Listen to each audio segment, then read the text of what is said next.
comprender de qué se trata este nuevo informe que ha sacado, ¿no es cierto? Que revela que los que son mayores, quienes han nacido a partir del año 2000 en adelante, tienen mayor tendencia al cáncer. Exacto. Bueno, para ello vamos a hablar con el doctor Mauricio León Rivera, cirujano oncólogo. ¿Qué tal, doctor? ¿Cómo está, doctor Rivera? León Rivera, ¿desde cuándo se actualizan estas cifras y se entiende que ahora la gente joven es la más propensa? Bienvenido, buenos días. ¿Cómo están? Bueno, gracias por la invitación. Mira, en realidad este es el primer estudio grande poblacional. El estudio poblacional es algo que dice sobre estadísticas. Los oncólogos vemos todos los días gente joven con cáncer, pero este estudio que lo he traído publicado en Lancet, en una revista que se llama muy prestigiosa Lancet, nos habla por primera vez en un estudio de más de 23 millones de personas en Estados Unidos. Wow. Que hay más que las personas nacidas después del año 2000 tienen más riesgo de cáncer que los nacidos antes del año 2000. ¿En serio? ¿Y esto por qué se debería? Ese estudio no dice por qué. Nos da la pauta de que ya de lo que vemos en consultorio, muchísima gente, como las personas que han dado testimonios con cáncer en jóvenes, ya está demostrado en un estudio de más de 20 millones de personas. Obviamente, a mí como oncólogo, una de las razones es la dieta. Ahora hay una dieta ultraprocesada. Mis abuelos, mis papás, cuando eran chicos, comían alimentos naturales. Se comía la manzana, el plátano, todo era más sano. ¿Qué cosa es el alimento ultraprocesado? Que en su elaboración están solo alimentos procesados. No existe una manzana, no existe lo natural. Entonces, ¿cuáles, por ejemplo, que encontramos ahí? A la cabeza, por ejemplo, están los cereales en el desayuno. Acuérdense que este estudio es hecho en Estados Unidos y ahí la típica, vas a un hotel, que se mueven, es el cereal que es la caja, o las pizzas que son precocinadas. Todo lo que es precocinado y no es cocinado es los chorizos precocinados. Hay un montón. ¿Cómo te das cuenta que un alimento es ultraprocesado? Los nuggets que le dan a los bebés también. Si uno hace su propio nugget con pollo en su casa es totalmente sano. Pero ¿cómo te das cuenta que un alimento es ultraprocesado? Cuando ves la parte de los ingredientes y tiene más de 5 ingredientes. Cuando está lleno de cosas que uno no entiende, entonces ese es ultraprocesado. Ese dato me parece importantísimo. Yo particularmente les comento algo. Siempre que voy al supermercado, en lo que más me demoro es en ver la parte de atrás, ¿no? El tema nutricional y todo eso. Pero ese es el problema y eso es lo que le quiero exponer al doctor precisamente. ¿Cómo entenderlo? Yo creo que ese tip es valioso. Si tiene más de 5, bandera roja. Exacto. Si tiene más de 5, además que tiene los triangulitos de seguridad, es mejor no consumirlo o consumirlo muy poco. Entonces, ¿qué ha pasado en el siglo XXI? Que los cambios en los hábitos de vida han cambiado totalmente, por ejemplo, patrones de sueño. Ahora hay más gente que trabaja turnos nocturnos. El turno nocturno está demostrado que aumenta el riesgo de cáncer. No quiero decir que la gente que haga, los médicos que hacemos guardia, etcétera, etcétera, no tienen que hacerlo, pero tienes que saber que si lo haces mucho tiempo, eso te puede dar un riesgo de cáncer. Ha salido hace poco el informe de la OMS que el talco, sobre todo en mujeres, en chiquitas que se han puesto talco, el talco es un mineral blando que si por ejemplo se lo ponemos mucho a una bebita en la parte del pañal, se va a impregnar en la vagina, puede subir y en años puede hacer más riesgo de cáncer de ovario, por ejemplo. Claro, por eso es que han retirado a la mayoría de... Ya retiraron, por ejemplo, el baby powder ya se retiró primero en algunos países, ahora en todos los países del mundo. Pero en países como el nuestro demora más en retirarse, la legislación demora. Por ejemplo, yo puedo estar horas hablando sobre diferentes, por ejemplo, cuando las hortalizas, uno dice come más frutas y verduras. Entonces, pero los agricultores a veces usan químicos que no están legislados y nadie los va a ver. Entonces, cuando uno come en su casa, entonces, ¿qué comer? Finalmente tenemos que comer algo sano y con criterio. Porque uno no va a estar... Si vas a comprar algo, fíjate que no tenga más de 5 cosas en sus ingredientes, porque te das cuenta que son ultraprocesados. Principalmente acá también hablamos de obesidad. La obesidad, además de los ultraprocesados, te aumenta el riesgo de cáncer. Habían cánceres que habían disminuido en la población adulta, que ahora en este estudio de Lancet han vuelto a aumentar. Cáncer de mama, receptores hormonal positivo, cáncer de testículo. Hay de 34 tipos de cáncer, 17 han aumentado, sobre todo el de intestino delgado. Yo en mi vida he visto un cáncer de intestino delgado y este último año he visto 2 casos de pacientes jóvenes, una es una doctora, que trabaja donde yo trabajo, el que tuvo este tipo de cáncer rarísimo, que ahora ya no es tan raro. Y entonces eso que estamos viendo en la práctica diaria, lo vemos reflejado en este estudio, que también dice, como dijo el doctor Huerta, el cáncer de riñón, el cáncer de vías biliares, el cáncer de páncreas, es mucho más frecuente en esta población de chicos jóvenes que, por ejemplo, los nacidos antes de 1950. Claro, estamos hablando de una población de quienes tienen los 20 años, ¿no? De los 23, 24 años en adelante, claro, que según este estudio de los 23 millones de personas, ¿no? Claro, ¿y cuál es el problema? De que no tenemos la causa. Entonces, claro, y es difícil decirle a una persona de 20 años, chequéate contra el cáncer. Normalmente le decimos a partir de los 30, claro, una vez por año, hazte la mamografía a partir de los 40. Entonces, este estudio nos da luces sobre ver que estamos ante una nueva realidad que ya se demostró, y que necesitamos más estudios para ver cuáles son los factores que producen esto. Doctor, pero ya sabemos... Entonces, digamos, para hacer esto utilitario y que la gente en su casa lo sepa, los señores que tienen a los hijos adolescentes, ¿no? ¿Cuál es la recomendación? El autochequeo, por ejemplo, en el tema de, no sé, de mamas, en el de las señoritas. Usted, por favor. Sí. Por ejemplo, hablando de cáncer de mama, el autoexamen a partir de los 20 años, una vez al mes, 10 días después de la regla. El examen clínico en estas mismas mujeres mayores de 30 años una vez por año y la mamografía a partir de los 40 años. En general, porque son varios tipos de cáncer, es mejor que un chico, en vez de que estar con el celular o con la tablet, hay estudios también que dicen que si tú reemplazas 1 hora al día de estas cosas televisivas, de la pantalla, por ejercicio, te disminuye muchos tipos de riesgos de cáncer. Entonces, tenemos que regresar a lo antiguo. En mi época, en el barrio, salíamos, corríamos, jugábamos fútbol en el parque. Actividad.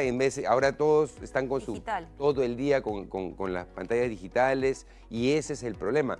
Estamos viendo recién esto, los chicos estos nacidos después del año 2000 van a vivir pues 80, 90, porque la expectativa de vida es mayor, pero van a vivir más enfermos.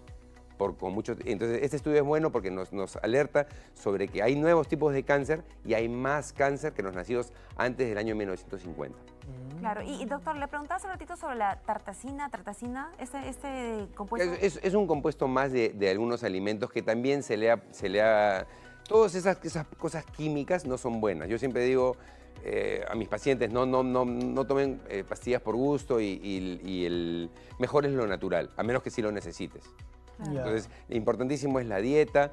Ahí también se habla de la obesidad, sobre todo. Hay una fórmula que es el índice de masa corporal. Es el peso en kilos entre la talla en metros al cuadrado. Tiene que estar entre 20 y 25. Si yo, por ejemplo, peso 88 y mido 1,80, es 88 entre 1,8 entre 1,8. Si estoy entre 20 y 25, estoy bien. Si es entre 25 y 30, estoy con sobrepeso. Pero si es más de 30, tenemos más riesgo de cáncer, de varios tipos de cáncer, de próstata, de ovario, de endometrio, que salió en este estudio también que ha aumentado, de mama, el hormonal sensible de mama, tiene un nombre luminal, y varios tipos de cáncer. ¿Cómo es eso? ¿Cómo es eso el que ha mencionado? El cáncer de mama hay tipos de hormonos sensibles y no hormonos sensibles, como el triple negativo. Los más frecuentes son los hormonos sensibles, que se le llama luminal, que en este estudio se ha demostrado que en pacientes jóvenes, después de los 20 años, incluso 30 años, se da este tipo de cáncer y este grupo americano ya lo demostró. Doctor, ¿y qué pasa con la gente más allá de la obesidad, de la nutrición, que tiene antecedentes por familiares? ¿No? De repente, si en la casa ya hemos vivido un episodio así, ¿poner mayor chequeo a los jóvenes? Claro, hay cánceres que vienen cuando uno nace por una mutación genética. Cáncer de mama es el ejemplo, con la mutación BRCA1 y BRCA2, hay varios tipos de mutación, PAD2. Entonces, felizmente el 10% solamente del total del cáncer es relacionado a estas mutaciones. El 90% es relacionado a cómo vivimos. Si estamos gordos, si no hacemos ejercicio, si fumamos, si hacemos vaping, etcétera, etcétera, que es lo que todos los chicos están haciendo, la mayoría. La vez pasada estuve también en un reportaje de eso, leyendo esto del cigarro electrónico. Ahí tenemos que hacer una pausa porque justamente muchos de los chicos ahora no se ven, ¿no? Porque lo venden haciendo más, cualquiera lo compra en realidad, ¿no? El vape y es, creo que los más chicos quienes los consumen más también. Sobre todo los chicos de edad escolar. La vez pasada estuve en el colegio de mi hijo haciendo una charla sobre cigarro electrónico o vaping. El problema en el Perú es que tenemos la ley contra el tabaco y este cigarro electrónico no tiene tabaco, entonces está fuera de la ley. pero en otros países que tienen mejores leyes como que el Perú, por ejemplo, Panamá, Argentina, Australia, están prohibidos de vender esto. Acá como no hay ley, vas al supermercado, vas al centro comercial y están ahí las tiendas. Claro, y hay chicos que están muriendo, ¿no? Hay, el problema es es esto. ¿qué hace el cuerpo cuando consumen esto? Hay una enfermedad ya por ejemplo, ligada al vaping que se llama EVALI, de E de e-cigarette, de EVALI, de L de lung injury, injuria pulmonar por el vaping o por el e-cigarette, que llega la partícula como plástico, digamos, al pulmón y lo malogra. Entonces hay chicos de todo el mundo, de 16, 17, 18 años, después de 6, 8, 10 meses, 12 meses de hacer vapeo, de que tienen que hacer trasplante pulmonar, que casi no se hace en el Perú. ¿En serio? Entonces, es una operación y es una vida terrible, porque tienes que tomar medicamentos que te disminuyen la inmunidad para no rechazar el pulmón. Nada más que el pulmón no se compra en las tiendas, para que tú compres un... Claro. Olvídate, es una cosa que no... Doctor, pero es importante que usted, con obviamente la envergadura médica que tiene, indique a la gente cuál es la realidad. Porque, por ejemplo, lo que yo veo cuando converso con gente más joven es que, no, es que como el vape no tiene nicotina, es sano, ¿no? Claro. Me ayuda a dejar el cigarro. Dejo el cigarro porque ahora estoy con el vape. O los más chicos que pueden decir, bueno, por la monada, como se dice en el barrio, ¿no? De que todo está fumando, yo también mi vape, y son de sabores y todo lo demás. ¿Pero esto es así? Bueno, en realidad es una monada, esto del vaping. En realidad, ¿quién lo creó? Un químico farmacéutico chino para dejar de fumar. Pero la FDA no lo ha aprobado para dejar de fumar. Hay cosas mejores aparte del vaping. El problema es que en el Perú no se usa para dejar de fumar. Usan los chicos, que la moda, desde inicio, y después de eso más bien le meten el cigarro y juntan los riesgos que al final se multiplican. Entonces, yo te estoy dando un ejemplo del vaping, ¿no? Claro. Pero en realidad hay muchísimas cosas que han cambiado. Obesidad a la cabeza, tabaco, cambios de patrones de sueño, mujeres que no tienen hijos como antes. Ahora la mujer estudia, que está muy bien, trabaja, que está muy bien, pero comparado con la época de mi abuela, antes tenían mucho más hijos. Al no tener hijos, tiene más riesgo de varios tipos de cáncer. ¿Por qué? Porque el tener hijos te disminuye los riesgos, las hormonas que una mujer tiene en su vida, y al no tener hijos no das lactancia materna. El dar lactancia materna te disminuye el riesgo de cáncer de mama. Entonces, el no tener hijos y el no dar de lactar, hay muchas mujeres ahora que tienen hijos, pero tampoco dan de lactar porque la mama, digamos, estéticamente cambia. Sí, pues. Pero ese problema te aumenta el riesgo de cáncer de mama. Entonces, toda la modernidad, que si bien por un lado es buena, por otro lado es mala. Complejo el Vemos, tema, sí, hay cosas en el pasado que son mejores que ahora. Claro. Por ejemplo, la alimentación es una de ellas, ¿no? Definitivamente. Sobre todo en Estados Unidos. En Estados Unidos hablamos de poblaciones con alimentos, el fast food le llaman, las hamburguesas, y todo es químico, todo es plástico, digamos, ¿no? Los plásticos es otra cosa, podemos hablar mucho de los plásticos, las microfibras. Que Cuando calientes en el microondas de casualidad, no sé, alguien comete la irresponsabilidad de poner algo que tenga con plástico al microondas, eso está terrible entonces también, obvio. Sí, bueno, hablando del Tecnopor, el Tecnopor es un material que no está bien, pero si lo pones al microondas y lo calientas, vas a soltar ciertos compuestos que también al final van a aumentar el riesgo de cáncer. Mira. La gente que lo vende dice, no, pero no produce cáncer. Bueno, no produce cáncer, pero entonces hay que explicarle a la gente que no se puede calentar. O sea, cuando te llega la comida en un empaque de plástico y uno de frente al microondas, no, se debería vaciar en un plato. Muy bien. Tienen que sacarlo, ponerlo en un plato. Mira. Claro, uno de loza, lo que sea. Calentarlo, exacto. No es bueno calentarlo en eso. Hablando de eso, como te digo, es un espacio que a mí me apasiona como oncólogo porque tampoco se sabe. Este estudio nos habla de poblaciones, pero no te habla de causas. Pero Doctor, ¿y la sartén? ¿Qué onda con la sartén? Vi un video sobre eso, sobre los tipos de sartén. Exacto, que ahora hay que ser muy cuidadoso al comprar una sartén, ¿no? En realidad, sobre sartenes hay muchísimo también escrito. No sabemos exactamente, no hay un curso que nos enseñe en la universidad a nosotros, pero por ejemplo, lo que yo he leído es mejor es también lo antiguo. Lo de hierro. El barro, lo de hierro, que por ejemplo el aluminio, que aumenta el riesgo de Alzheimer también y varios tipos de cosas. Si uno lee en la historia de la medicina, habían unas sartenes que tenían un antiadherente, Claro. eso también Teflón. el teflón, que al final lo quitaron, hay esta película sobre eso. Sí, pues. Entonces, hay que ver bien, hay mucha información también en internet, tenemos que centrarnos. Es confusa. A ver, Sí, Mari, por ejemplo, contaba que ha botado sus sartenes. Yo Yo las también boté. cuando he renovado, Me quedé con la de hierro. he entrado al internet Y hay información que se contrasta entre sí, entonces uno no sabe al final qué pido en el supermercado. Bueno, no solo en sartenes, en todo, en realidad en todo lo que es información. Por supuesto, es un ejemplo nada más. Exacto, sí, la información es controversial.